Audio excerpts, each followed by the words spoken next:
বন্ধুরা, আমি যে ফেরিঘাটের কথা বলছিলাম, এই যে ফেরিটা, এই ফেরিটা এখান থেকে হাতিয়া যায়, সন্দ্বীপ যায়, যেখানে রোহিঙ্গাদেরকে এনে আশ্রয় দিয়েছে, সেই জায়গাতেও যায়।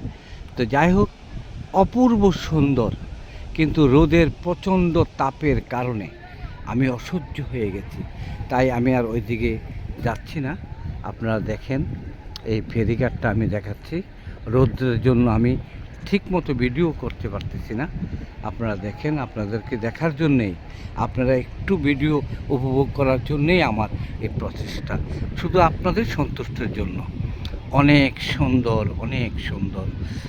আপনারা তা দেখে একটু আনন্দ উপভোগ করতে পারলেই আমি আমাকে ধন্য মনে করব, আমার কাজটা সার্থক হবে। অনেক সুন্দর, অনেক। এই জায়গাটাই এনে অনেকগুলো ট্রলার রাখা আছে, অনেকগুলো আপনার এই নৌকার স্পিড বোট রাখা আছে। এরপরে আপনার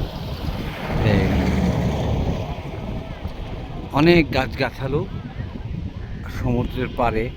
বঙ্গোপসাগরের তো কোনো কুল কিনারা নেই।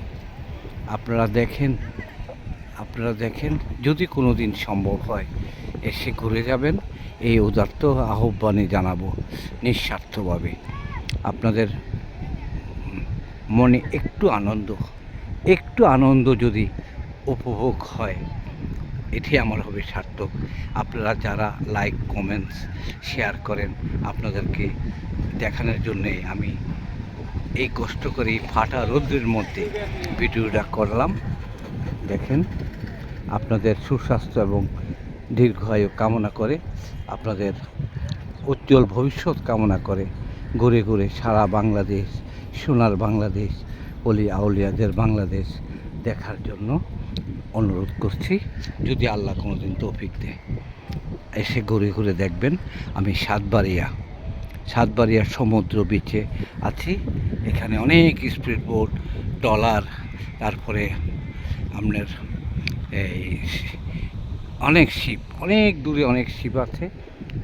এটা হলো আপনার ফেরিঘাট। এই ফেরিঘাট থেকেই হাতিয়া সন্দ্বীপ যায়।